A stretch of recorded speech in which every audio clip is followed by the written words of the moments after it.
زما نوم وحید الله نظري دی، د هلمند ولایت اوسیدونکی یم او د لیوال د لرې ښوونځي په اړه به زه دومره ووایم چې لیوال صاحب چې کوم د زده کوونکو دپاره د هغه مبدا دپاره او د اساس او بنیاد دپاره چې د افغان ماشومانو په خاص ډول د پښتنو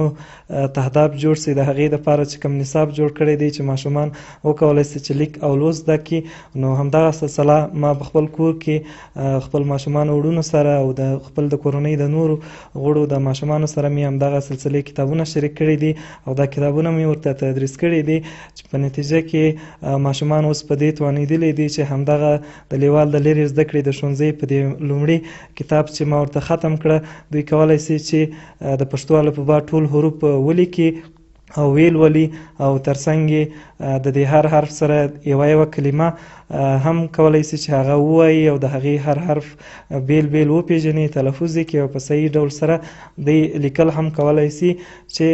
ما چې کوم ماشومان ته دا سلسله تدریس کړې ده هغه ماشومان 15 کلن، 4 کلن او 6 کلن ماشومان وه چې هغه 15 کلن ماشوم اوس کولی سي چې ډېر ښایسته خط ولیکي، ځکه ما ورته د الفبې څخه د همدغه کتابونو څخه چې لیوال صاحب ورباندې زحمت او زیار ایستلی دی او چاپ کړي دي، همدغه کتابونه په هلمند کې زما لاس ته صرف همدغه لومړی کتاب چې اوس مې په لاس کې دی همدغه کتاب زما لاس ته راغی چې ما خپلو ماشومانو ته خپل د کورنۍ غړو ته تدریس کوي، نو هغوی ورسره ډېر خوشحاله وه او په ډېر دلچسپۍ سره یې دا کتاب لوستی او ترڅنګ یې د همدغه کتاب هره کلمه او هر حرف ځان سره لیکي چې هم شمېر یې زده کړ، تر 10 پورې شمېر وکولی سي چې وشمېري او ولیکي. ترڅنګ چې د دې ترڅنګ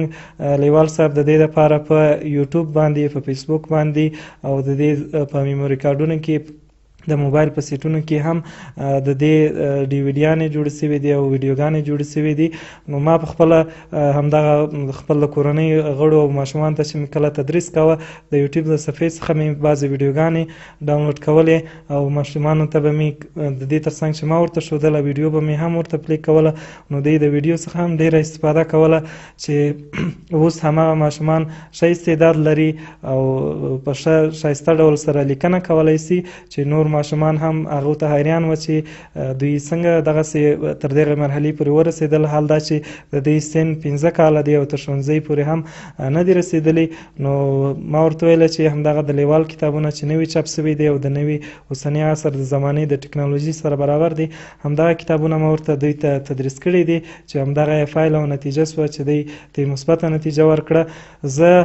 د یو افغان په حیث او من حیث یو پښتون کله چې به زه بازار ته راتلم یا کابل کې یا هم په ولایاتو کې، نو ما به همیشه همدغه ارمان درلودی چې کاش په پښتو کې هم دغسې کتابونه جوړ سي، رنګین رنګین کتابونه چې زموږ ماشومان وکولی سي خپله مورنۍ ژبه د هغې څخه لیک او لوست زده کړي، چې تر اوسه پورې زه په همدې تمه وم چې کاش کې داسې یو کار وسي. نو بالاخره چې کله د لیوال سلسلې همدغه کتابونه ما ولیدل، نو هماغه زما آرزو پوره سوله چې پښتنو دپاره او د پښتو ژبې د ویونکو دپاره هم داسې خلک سته او خدمت کوي تر څو د پښتنو د بچیانو او د پښتنو کم کسان چې په پښتو باندې تکلم لري د هغو دپاره کار وکړي او بنیادي کار ورته وکړي چې د اساس او بنیاد ورباندې جوړ سي. نو زه ډېر خوشحاله یم او مننه کوم د دغه سلسلې او د دغه نصاب د جوړونکو څخه هر چا چې په دې کې زیار او زحمت ایستلی دی د ټولو څخه مننه کوم. که چیرې همدې لړۍ ته ادامه ورکول سي، همدغه د لرې ښوونځي سلسله تر 12مه پورې ورسیږي او دا سلسله زه مثبت ارزیابي کوم ځکه ما ورڅخه استفاده کړې ده. نو که نور کتابونه هم جوړ سي نو افغانان او په خاص ډول پښتانه به وکولی سي چې ځان تر په تعلیمي بخش کې او تعلیم او تحصیل کې بیا د نړیوالو سره اوږه په اوږه باندې او ګام په ګام باندې ولاړ سي. نو دا چې ما ماشومان ته دا کتابونه تدریس کړله هغوی ورڅخه ډېره ګټه واخیستله، حتی که اوس هغه ماشوم د داسې یو هلک سره چې په 8 سیم کې وي او دغه نصاب یې نه وي لوستلی، نو که سره کښېنول سي او لیک یې لیک یې وکتل سي نو د همدغه کتاب چې زما لاس کې دی یوه ځانګړتیا دا ده چې د دې کتابو سره په څنګ کې رسمونه شته چې د هر حرف سره متصل هماغسې رسم ورسره شته نو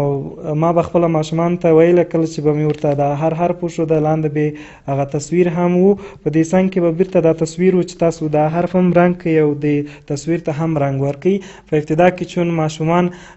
د قلم نیولو سره آشنا نه وي چې قلم څنګه لاس کې ونیسي او څنګه ورباندې لیک وکوي نو په دې کتاب کې همدغه مشکل ته پوره پام شوی دی او د دې مشکل د مخنیوي لپاره دا چې ماشومان د لیک سره آشنا سي نو هغوی ته دا چانس ورکول شوی دی چې دوی وکولی سي چې هر تصویر ته په خپله رنګ ورکړي چې په دې سره دوی رنګونه هم پیژندلی سي او قلم سره هم آشنا کیدلی سي او کولی سي چې په آینده کې ښایسته لیک ولري او ښایسته خط ولیکي. مننه کوم. د لیوال ملي پوهې پروګرام وسایل نه همت اړین دی. د ټکنالوژۍ په مرسته زده کړه په هر کور، هر ځای، هر وخت او هر عمر کې پرته له ښوونکي او ښوونځي